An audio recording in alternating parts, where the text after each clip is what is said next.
Oh, hey, fancy seeing you here. You know, because you don't call or text or come visit me anymore. It's okay. Don't let them see you like this. Don't let them see you like this. No tears, no tears. I'm sorry. The emotional heartbreak of season 1 of dandadan having ended has really got me, well, emotional. So I went ahead and bought this. S.H Figuarts Momo ISA from dandadan. That's what that says there, right? Now, I have my speculations, because the S.H Figuarts Okarun was so god-awful, trash, disgusting, nasty doo-doo pants. Link for that review is down below, by the way. I am hoping that they can redeem themselves with Momo. Just gotta get in there.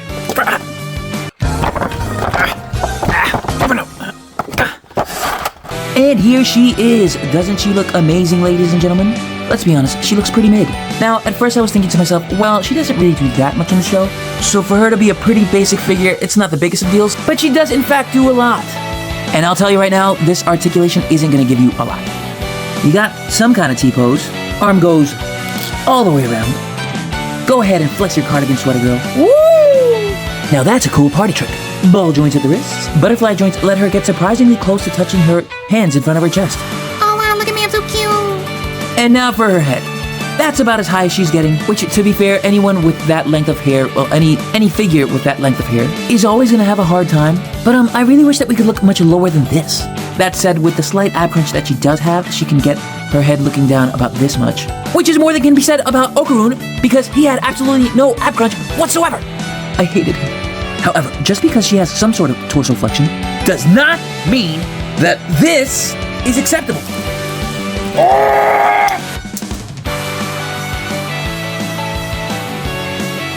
And I may have gotten carried away. I guess that's the end of the review. Just kidding, for you see, I am a doctor. A plastic surgeon, if you will. Though she did in fact deserve it for that terrible display of athleticism. Surprisingly enough, she can kick pretty high. The splits are not happening though. She was supposed to fall backwards. But at least her legs do bend a decent amount, as well as having a toe bend and a pivoting ankle. Now, as far as QC issues in terms of pain apps or ill-fitting joints, you don't really have to worry about that so much. If at all, I don't see anything inherently wrong. The figure looks just like the character, down to the pleats on the skirt, which is very detailed, I might add. The only downside with the skirt is that the bottom part of the sweater is actually done in a slightly harder plastic, and in truth, I don't know which way they could do it other than using cloth. But either way, because of its hard plastic, regardless of the skirt being soft plastic, it really hinders the movement. Now, aside from that, nothing about the figure really screams horrible, but at the same time, nothing really stands out. And for the life of me, I cannot shake the feeling that something is wrong with the face. It's creepy, it stares into the soul. But anyways, now we move on to one of my favorite parts of figures, specifically posable figures, accessories. And boy, does she got them. I'm kidding, of course, she has the bare minimum. Starting with the face that's already on the figure, which is this creepy little smile. And just real quick to show you how to change them, which it's actually pretty simple. You just take out her little... Then you just rip off her face. Just kidding, we are okay. And this face already has way more life, and has details which the other face lacked. And next we have crying laughing emoji. And again, this is another face that really does bring life to the figure. It's still really sad that the figure can't really pose, but again, she does better than Okarun. And here she is with her stern face on, looking quite sassy. And you wouldn't believe how difficult it was to stand her up like this. Lastly, we have this face, and I don't really know what it's trying to portray. If you know, please let me know in the comments, because is she upset? Is she embarrassed? Is she disgusted? I don't know. That said, I still like it better than the first one. But anyway, next up, hands. Starting with the hands that come attached right out of the box, which I would suggest to immediately take off and put on these peace and pointing hands, which I will say, these along with the face are making me like the figure a little more. Now, I want to reiterate, I do not hate it. It's just that for the $60 price tag, we should have gotten more than some faces and hands. Next is what I feel has become an almost mandatory set of hands for most figures, fisting hands. Personally, I wouldn't bother with them. I would have in fact sacrificed them to have something, I don't know, something more like an effect. Or maybe even a stand, because boy, does she need it. And then of course we have the, ew, don't talk to me, hands. Proud to be an American. where there's tariffs for you and me. Yes, it's all coming to plan. Alright, lastly you have these. And no, I'm not showing you the first set of hands again.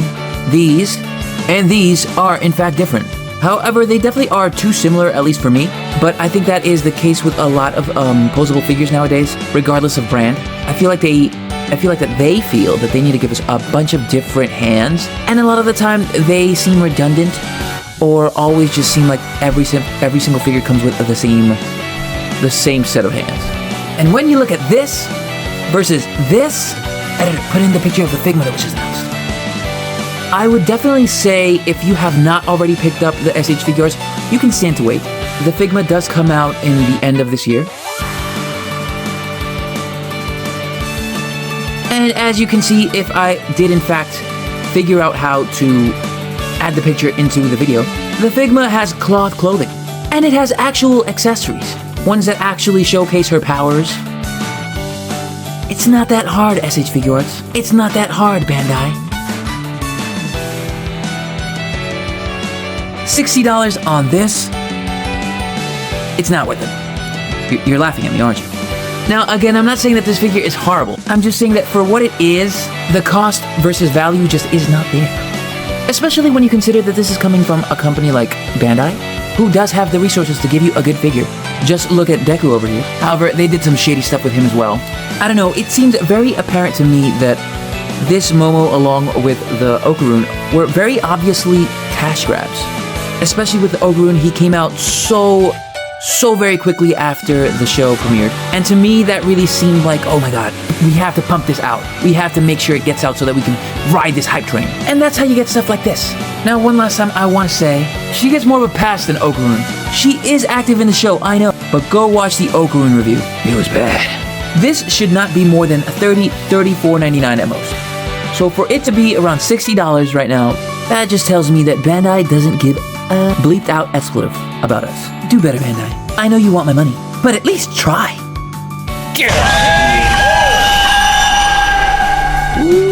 You ready for some pictures?